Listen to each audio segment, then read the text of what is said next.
Welcome back to another episode of Azrael Reacts. I'm your boy Azrael. Tamaria. Have you heard of it? I hadn't. I'm not even gonna hold you guys. I had never heard of this shit until this video just popped up on my timeline. And I was like, oh shit, what is that? Yeah. I don't know.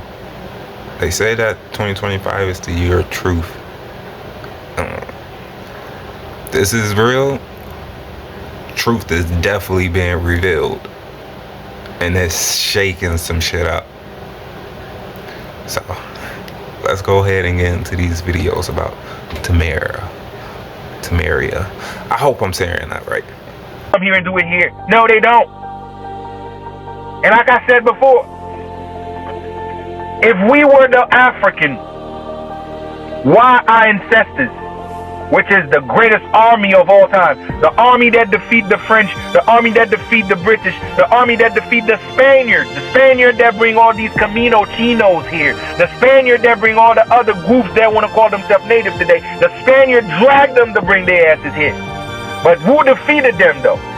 We did. And you know what is the name of that army? The army name is what? The Indigenous Army. Let me say it again for some people here that might not know what I'm talking about. This is IET history, what they call Haitian history. This is why they don't tell the Haitian history to the world. Specifically here in America, trying to hide our history to Black America because we are the same people. Because our, what you call the Constitution, we have Indigenous American in it. This is the only nation in the face of the earth that in their Constitution, Black American is involved in it. We have it in there because we the same people. We've been fighting side by side. We know where we came from. The people you call Haitians, we come from America. We moved down to the Caribbean, but our home is here. Not Africa. The Caribbean is inhabited by people that's from here in America. They moved to the Caribbean. That's how it happened. Not the other way around. Okay, so the Haitian history destroyed the fake narrative of out of Africa. And this is why they hide it. This is why they destroy Haiti. This is why they keep Haiti in poverty. They make sure this place couldn't prosper because they want you to only see the condition of the place right now so you forget about the history. Okay? They want you to forget about the history by looking at the condition of now, because that's the focus. That's their way of fighting the truth. Keep them impoverished. Keep them every position that you can look down on these people. By doing that, you will never know their greatness. And that's the truth.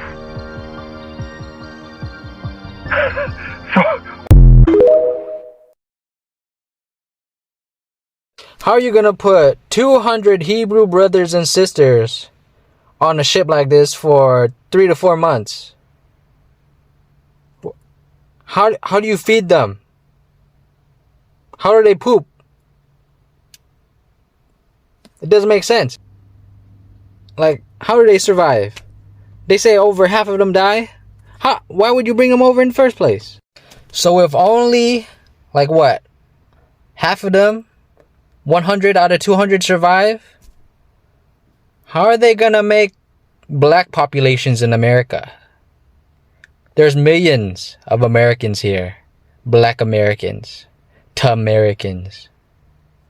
How do you make that with 100 people from slave ships? That doesn't make sense. It's fake. Faker than dinosaurs, faker than globe earth. It's fake. You got to know I'm back with another banger. So y'all know how I always be telling y'all they be putting the truth in movies, right? So I got a special gem for y'all this time. I found this gem in the Roots movie. They be trying to tell us the truth. So let me prove to y'all we the indigenous. Watch what she said. Mandinka. What food stuff that you talking about that's African? I know what Well, I'm Mandinka. We're proud people. And I'm American. I was born here. My mammy and my daddy was born here. And my daddy's daddy. I know African. Bad time all around. So whole time in the Roots movie, they were trying to tell us that we from America, that we the indigenous of America. That's proof in the Roots movie itself. Y'all heard her. She said, I ain't no African. My mama, my granddad, and my great grandma, all is from America. She said, I'm American. This the Roots movie though. Go. Here in Chicago, Illinois, and like I said before, the name Illinois is not Illinois. They switch it. The name is Illinois, mean the place, the land of the black one. So there's always something about the reminder of blackness. And this is, since Egypt, they call it Kemet, the black land, even though, shout out to Earth, they explain what the name really is. It's about the land that grow food. And even here we call Illinois, that mean the black land again. And just like Taltari mean the black land again. So it's always proven in all the names, it's still attached to the black land. Whatever way you twist it, it leads to that. And it's right there. They hide it from us because it's an agenda. And the agenda is to make sure the out of Africa theory stick, because for one reason, once you see Egyptian shit, it leads to what? Pyramids. We have way more pyramids in America as opposed to Africa, but they won't allow you to know the location, or they're gonna hide it. And to be exact, they allowed vegetation to take all over them, so they are buried with vegetation. And some of the mound they create in the golf course clubs, so they take over all of this shit and they change it, because if you knew the existence of all of this, then you know you're not from Africa. So this is all part of the grand scheme to make sure you don't know who you are. And this is why one of the slogan of the ancient Kemet, if you want to call Egyptian, the slogan is know thyself. They understand if you know who you are, you're gonna generate the most powerful form of energy and all the most powerful form of frequency. They're called authenticity. Okay, I explained that last time. They measured every single scale of energy, from love, from emotion, from hate, from pain. They told you the highest scale of energy is authenticity, and this is why they want you to never know who you are, because you will never be able to generate such of energy that can propel you to move forward as a species or as a group. Okay, so make it make sense. That's why our ancestors remind us, because they understand that power, that authenticity power, and they said know thyself. And that's why they take initiative to spend all of their time and their might, all of their lifetime to hide who we are. Talk about how ancient people, medieval people, colonial people were depicted in America. As you see these two here pointing to the map of America. This is from the British Museum website. This is an emblem of America. This is another personification here of America. America again, historical drawings. And more. The one on the right is from a museum in Holland. And more depictions here of American indigenous people. The Hispaniola, where Columbus landed, as you can see, he has natives under him, copper colored. This is the natives zoomed in, as you can see, clearly so-called Negroes, right? This is Hernan Cortez in the same painting, just over to the right. And it's zoomed in, you can see. And these are the Indians that Columbus supposedly brought back with him to Europe, to Spain, and introduced to the king and queen. As you can see, these are copper colored, so-called Negroes. So again, in these old depictions of the Aboriginal Americans, we run into this pattern of them being copper colored, right, or so-called Negroes. This wasn't because they didn't know, they were guessing, because this is what they were seeing. A picture of Old Buffalo, and to the right, Chief Ignacio. On the right, we have Emma J. Mitchell Safford, a descendant of Massasoit, a direct descendant of Massasoit from Massachusetts. In the middle, we have a historic photograph of a Wampanoag Native American. You can see the symbol of the swastika before it was hijacked on his clothes, near his belly. You can see it there, obviously, before it was hijacked by Hitler. And on the left, we have love prints, a Chippewa Wampanoag Native American. And I just wanted you to read to you about James Pearson Beckworth. It says he lived during 1798 to 1868. Let's read the orange part right here. It says Beckworth's life with the Crow. In about 1828, while on trapping expedition with Jim Bridger, Beckworth was captured by a party of Crow warriors. By Beckworth's account, he was mistaken for the long-lost son of Big Bull, one of the tribal chieftains, and adopted into the tribe. Independent accounts make it seem more likely that his time with the Crow Nation was prearranged with the Rocky Mountain Fur Company for the purposes of establishing trade. All right, so let's stop here. So obviously, why would the Indians, if they don't look nothing like him, why would they mistake him for the long-lost son of their chief Big Bull? Why would they mistake a foreigner, a so-called African, right, or a so-called Negro, right, for their big long-lost son if he didn't look like them? The Crow are very dark and very copper-colored, all right? And you see, there's other accounts that it was prearranged, so they knew there could have been another story where they already knew he was in one of the Indians or from that tribe, or even the son they had kidnapped maybe when he was young, and they prearranged it, all right? So Wikipedia tells us that James Pearson Beckworth, born James Beckwith, and generally known as Jim Beckworth, was an American mountain man fur trader and explorer, a mulatto, all right? That's the hijack right there. A mulatto born into slavery in Virginia. So he was born into slavery in Virginia. He's a mulatto. All right. He was freed by his father and master and apprenticed to a blacksmith. Later, he moved to the American West as a fur trader. He lived with the Crow Nation for years. He is credited with the discovery of Beckworth's Pass through the Sierra Nevada mountains between present-day Reno, Nevada, and Portola, California, during the California Gold Rush years, and improved the Beckworth Trail, which thousands of settlers followed to Central California. All right. So according to Wikipedia, he was born into slavery, a mulatto. All right. So going back to the story here, the account of James Beckworth, it says whatever whatever the reason, Beckworth spent his next 6 to 8 years with the Crow and gained considerable influence with the tribe. There are many documents from his contemporaries which confirm his position of a leadership with the Crow. He apparently rose within the ranks to at least the level of war chief, and by his own account was named head chief of the Crow Nation upon the death of Arapuish, Rotten Belly. So not only did they take in a so-called slave from Africa into their tribe, and they mistake him for the long-lost son of Big Bo, but also later on he became their chief. Come on, how stupid do they think we are? If you really, you gotta see how they play with history here. You gotta start waking up to see how they've been playing us this whole time. All right, so common sense will tell us this Indian tribe's not gonna take a complete stranger, especially a foreigner, somebody who doesn't look like them, and mistake him as one of theirs, especially the son of the chief, and then make him chief later on. That doesn't just happen. I don't think that happened like that. No. All right, so just wanted to point this out to you regarding James Pearson Beckworth. All right, the descendants of the Mayas are of medium size, with good limbs, large faces and mouth, the upper lip slightly arched, and a marked tendency to stoutness. The nose is somewhat flat, even sleepy looking, and hair black and glossy, which rarely turns gray. Complexion of a copper color, again copper, and this is Winnipeg Jack of the Blackfoot Indian tribe, and as you can see, very dark copper color, as described in many of the books. Here on the left we have Yellow Bear, a chief from Kansas. In the middle we have Jana Kelegi, or Climbing Bear, a Cheyenne Indian. And on the right we have White Man Runs Him Uptown, I guess that's his name. That's what I got from the internet. This is Chief Washaki and the other tribal members of the Shoshone tribe. As you can see, copper colored. Okay, over here to the left we have Wa Top Inat, not sure of the tribe. In the middle we have Wa Shung, he's a chief of the Kansas Indians. And over to the right we have Two Moons, he's a Cheyenne chief, as you can see. To the left here we have True Eagle. In the middle we have a Sioux Indian or Sioux Indian, and to the right another Sioux Indian or Sioux Indian from South Dakota doing one of their ceremony chants. Alright, and over here over to the left we have Strikes the Knife, Stab, with Bob Tail Bull. He's a Custer, one of the Custer Scouts, killed that little bighorn, it says. In the middle we have Tall Bear, a medicine man, and over to the right we have a Shoshone Native American, as you can see, all very dark copper colored. Alright, so again, some of the drawings that we have in this book, and again, copper colored. Why would they draw them like this? This is actually the Indians, it says here, watching for salmon. Do you remember when you used to go to the rivers and watch for salmon in your habitat, in your land, and you were free watching for salmon? And this book has other drawings, and most of them are copper colored. As you can see here, another one, I guess they're dancing there. And there's another one here with them on the horse. As you can see, it's all copper colored people. And they're not just drawing this for no reason. They were drawing what they were seeing. I will read from this book now, Race Relations in Virginia and the Miscegenation in the South, 1776 to 1860 by James Hugo Johnston. Alright, so let me see. So let's start right here, right after the school says, in all the southern states there are found to be records of cases sent to the courts of appeals in which the litigants attempt to show that they are descendants of Indians and not of Negroes, and hence that they do not fall subject to the slave code. So you can see that from even a long time ago, there's a lot of so-called Negro people that were Indian fighting for their right to be recognized as an Indian, Native American, and that they didn't fall under that slave code laws that they had in the South. They didn't want to be slaves because there was a lot of Indians, of course, there were so-called Negroes that were getting captured and made slaves. So it says, continues, these cases add interest to the study of pedigree, but they must be considered as additional evidence of the extensive mixture of racial blood in the slave states. To the visitor in the South, the physical characteristics of many Negro slaves bore witness to their Indian origin. Again, so if you went to the South, he's clearly telling you that you would notice that the physical characteristics of many of the Negro slaves bore witness to their Indian origin. Alright, and it says, in the states of South Carolina, early Negro Indian history was much influenced by conditions that resulted from the occupation of the territory to the south by the Spanish. Alright, so the Spanish were causing all this havoc down there and getting all these Indian native people enslaved. From early times, the Spanish and their Indian allies in Florida stole South Carolina slaves and harbored runaways from the South Carolina plantations. Alright, so you see, we're going to talk about that a little bit later, how the Spanish had a big influence on the enslavement of the Native American. This is a historic painting of Kipa Hualgua, the supreme commander of the Yuchi Indian nation by German painter Philip George Friedrich in 1730s. It says, as you can see, copper colored, his depiction of her. Over to the left, we have a DNA search for the first Americans link Amazon group to indigenous Australians from video 1. Remember that? In the middle, we have a Ute boy. It says before 1926. The Ute are very copper colored. And over to the right, we have a female from the Tierra del Fuego, says Savage engraver from a drawing by Johann Ihl from Ebenezer Sibley's Universal System of Natural History, 1794. Tierra del Fuego is an archipelago off the southernmost tip of the South American continent, it says here. So as you can see, this is a portrait of Chief Littlehead from 1880. And this is another portrait of Chief White Bull from 1880 as well. This is a painting of him, a depiction of him, I guess, by William Fisk from 1849. And you can see that right next to him, a Native American, right, copper colored, right?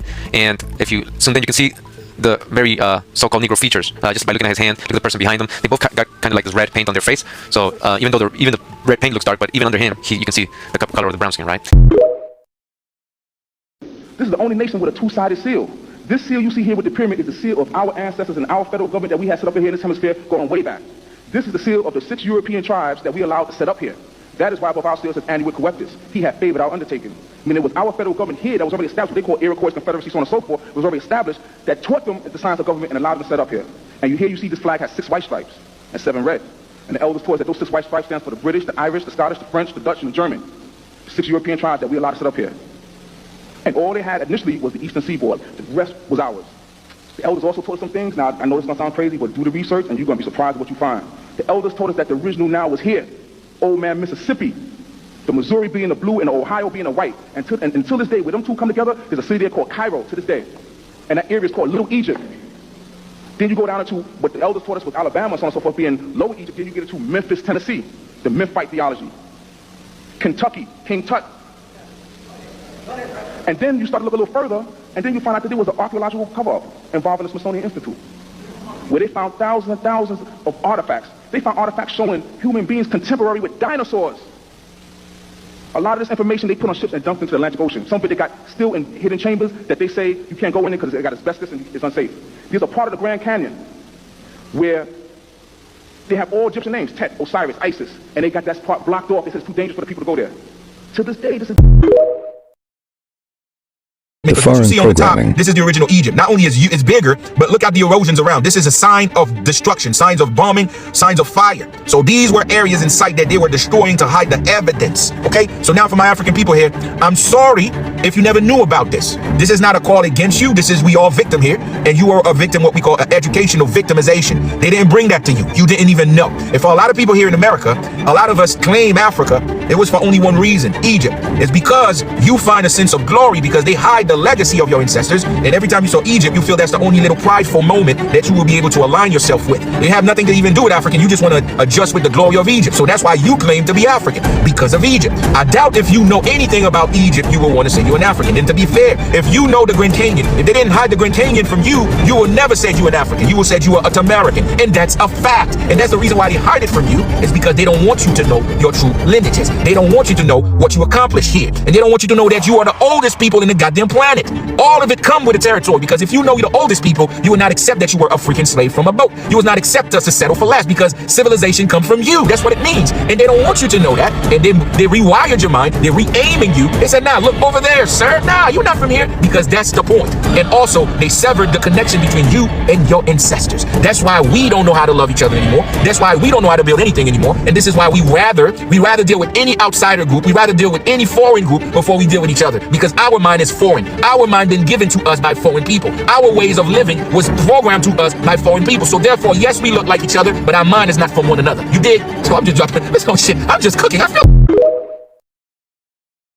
The Americas equals New Jerusalem. There are many Egypts or Mitzrayims. There are many Ethiopias. We have the East Indies and the West Indies. America was known as India Supreme. Mexico used to be considered China.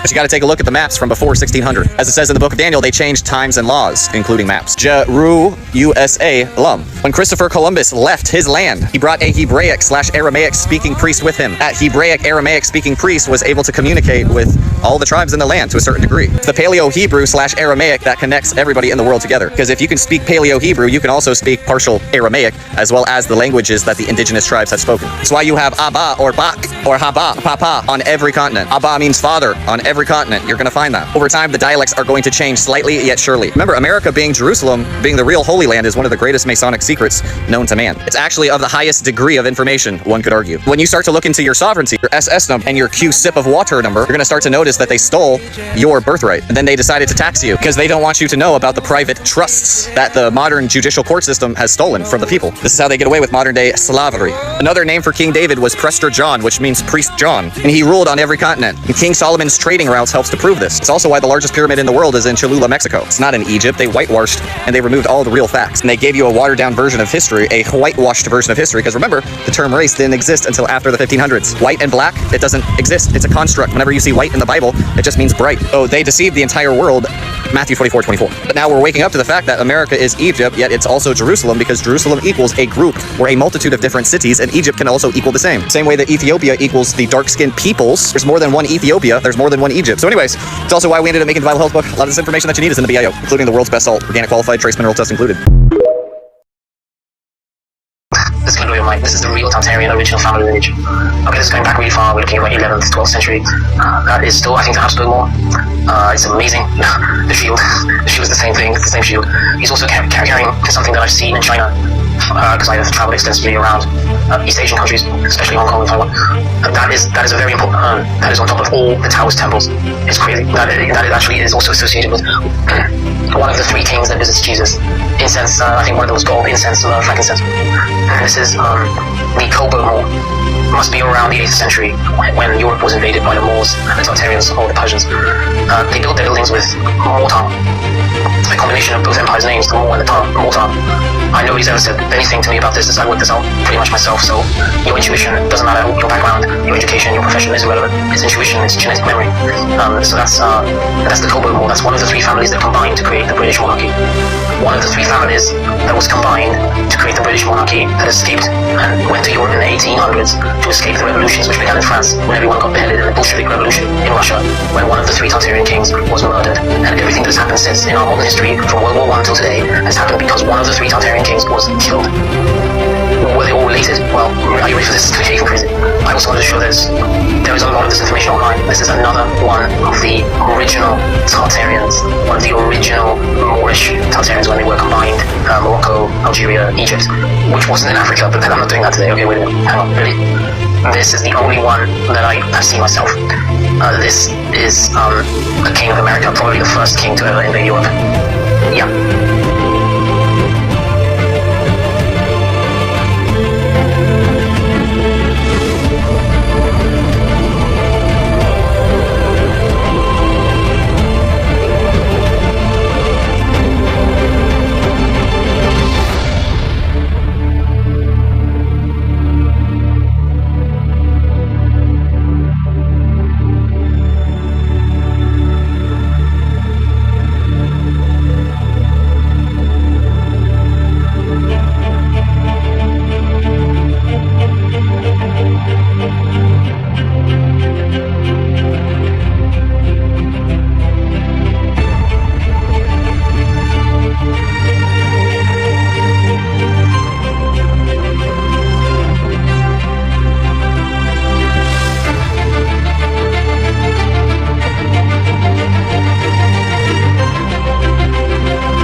Peace, family. So this video is going to be about how these people flipped everything with us knowing where Egypt is, where is Kemet, on down the line. Now these people had us thinking now all of these places were literally in Africa and other places that were not of the Americas. You might as well say the true name is Turtle Island, right? The true Egypt is in Turtle Island, family. I'm about to tell y'all, now this is entertainment purposes only, this is just my perspective of what is going on, right? So listen, I was talking to Big Mama about how they say that Egypt is in Africa, but it is so many things that are out here that are being covered up to where you can say that Egypt is here. So I'm like, Big Mama, tell me where Egypt truly is. So let me show y'all. What she told me, right? So the true names of the ancient lands, as remembered by flame and connected through the soul's tongue, right? So these are the names taught by modern people, whatever. The true names is the second one, and where the places really are is the third one. So check this out, family. Number 1, Egypt, Tamaru, right? Which is in America, right? Turtle Island, southeastern United States, Louisiana, Mississippi, Alabama, and Georgia. Back in those times in the beginning, right? It was all three of these states in one state. So this what was Egypt. Louisiana, Mississippi, Alabama, and Georgia all was once Egypt, right? This is Big Mama telling us this now. So the next one will be the Nile River, right? So that will be the Mississippi River, family. Now this is entertainment purposes only, as I said, right? This is what Big Mama is saying, right? Because Big Mama know. So she said the Nile River is the Mississippi River. So Mount Sinai is truly, right? This is Mount Sinai, the four corners, right? The four corners that they always speak of the past. This is what happened when the fracture took place. It split into 4 different corners. So those 4 different corners are Arizona area, New Mexico area. Okay, Mount Sinai. So the next one at the top, you will see Canaan, right? The lands of the stars. So those places are truly in the U.S. and northern Mexico area. So you see after that, after Canaan, it says Babylon, right? So Babylon, look at where it says, y'all, Babylon, family. Babylon is Washington, D.C. I can see that. Washington, D.C. and the surrounding colonial zones, right? So Jerusalem, family, right? Huh, ain't that something? So the true Jerusalem is in the Appalachians part. The Georgia and Tennessee areas, family, right? I can see how they have so many problems in the Appalachians Mountains with this being Jerusalem. Because, of course, the dark side is going to try to take away from the goodness of Jerusalem. So the Appalachians Mountains is Jerusalem, right? You might as well say the Appalachians. So we have Israel, family, right? Check this out. Israel, family. The true Israel is the tribal lands of Texas to the Carolinas. Now, I'm going to need y'all to share this video because I know y'all got people in all of these lands, right? If you ain't there. So if you stay in Texas, y'all live in the true Israel. If you stay in Georgia or Tennessee, y'all live in the true Jerusalem, right? If y'all live in Washington, D.C., y'all live in Babylon. If y'all live in the southwestern U.S. states or the northern Mexico states, y'all in Canaan, right? So let me go on and keep this going. So we got Kush and Nubia, right? So that would be in the deep south or the Caribbean, Central Americas family. So we have Atlantis, right? And I can see this too. So we have the Caribbean, we have Florida, right? We have the Yucatan and parts of Georgia and the Gulf family. So we have Sumer and Mesopotamia, which is California, Baja California, and going into Nevada. So we have Mount Zion. Excuse me, Mount Zion. My bad, y'all. We have Mount Zion. So Mount Zion is Northern Carolina or the Blue Ridge Mountains family. Mount Zion is North Carolina, or the Blue Ridge Mountains / the Blue Ridge Mountains family. We're going to keep it going. We got Ethiopia, which is, the real true Ethiopia family is the parts of Southern Carolina and the Central Americas. This is beautiful. So the real India, so maybe this is why they say that we are Indians, right? So the true India, right, is Baja California and West Mexico. So we got Mecca family, Mecca, which is the Southern Europe, Southern Eastern U.S. regions. Alabama region. So this is Mecca. These are the true, well, this is what Big Mama say the true names of. Big Mama said these are the true names of the ancient lands family. So if you are picking up what I am putting down, hit those buttons over there. Let me know if I missed the land that y'all want to know about, because we need to know the truth, family, right? They have literally lied to us about everything. I don't care what nobody say. I stand on this. We are the true Holy Land over here in Turtle Island. And Big Mama is telling us that we are. Don't let these people out here lie to y'all and tell y'all that we not. The quicker that we realize who we are, the faster that this stuff will come back to us. All of these things and these lands are ours. Walk your lands, stay high vibrational, ground yourself, meditate, get with your higher self, family, so you can figure out how to connect with your lands. So if y'all picking up what I'm putting down, hit those buttons over there. Come join my family. Knowledge is wisdom and wisdom is power, people. Peace. Alright, so you guys like maps, right? Check this out. So this guy right here named is Nicholas Sanson. He was a famous French cartographer, and he was so good, in fact, they considered him to be the father of all French cartographers. And cartographers are just basically people who design maps, like official maps. So this particular map right here is a map of Florida in 1657, and it has a lot of clues on it. But right now, we're just going to zoom in on this part right here. As you can see at the bottom here, they're showing aboriginals of America. And not only that, but look what they're calling America. They're calling it Tamerica. America with a T. Wait a minute. Because see, when you go on Wikipedia and look up Egyptians, and then you go down to the history, they're saying Egypt was known as Tamari.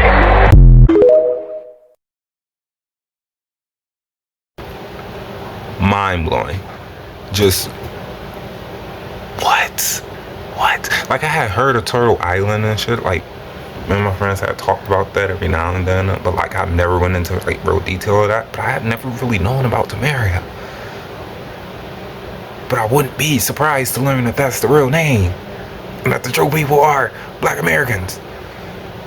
That's not shocking to me. It's not shocking to me because I know that Black people was on this continent before any other race. And that's not me discrediting anybody else. That's just me speaking truthful. We was here first. But that don't mean that we all the same. So stop labeling us all as African Americans. Because we're not. We're Moors. Sorry. Let me stop though. I'm gonna stop doing that. But yeah, just crazy. And I got more to come on this topic, because it's just like, wow. Like the whole American Indian versus Native Americans. I haven't looked up any of those videos. Like, they've just been popping up. So for people to be mad at me and saying I'm going out here searching for this type of stuff, I'm not searching for it. TikTok is just pushing it out. I didn't even have to like it. They're just pushing it out. So y'all want to be mad at somebody? Be mad at TikTok for exposing y'all. Don't be mad at me. But like this Tamaria stuff, yeah, y'all can be mad at me about that, because I went and looked that up. I wanted to know more, and there's more to come. So y'all stay tuned. I'm your boy Azrael. This has been another episode of Azrael Reacts, and I'll catch you guys on the next one. Deuces.